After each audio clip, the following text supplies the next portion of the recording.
Oluvannyuma lw'okuteeka obulungi empaka z'omupiira ez'amatendekero aga waggulu, abategesi bakwasiddwa eddimu ly'okunoonya ebisaawe okunaasaambira emipiira egy'amatendekero ga Africa omwaka 2016. Okusinziira ku ssaabawandiisi w'ekibiina ekiddukanya omuzannyo guno mu ggwanga Patrick Ssebuliba, amawanga ga Africa okuli Uganda, Zambia, Namibia ne South Africa ge gagenda okutandika empaka zino. Era tumaze okutegeeza bannaffe batandika okutereeza ebisaawe byabwe nti abakulu bano banatuukira mu October nga gwako basobole okulondamu university ezisobolodde okutuukiriza ebisaanyizo ebyo, then liigi esobola okutandika omwaka ogujja. Ssebuliba agasseeko nti baamaze dda okufuna kampuni egenda okubassaamu ensimbi mu kuddukanya empaka zino ng'era egenda kusasulira buli kalonda.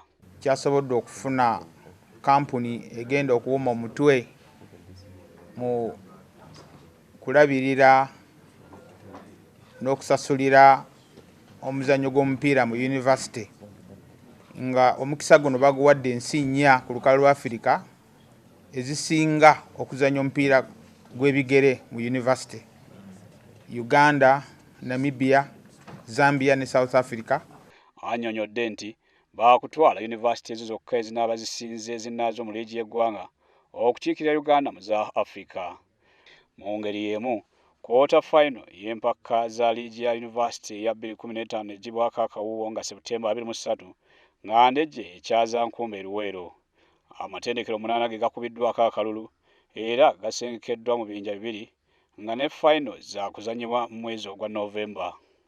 Frank Serugo, WSTV, Kampala.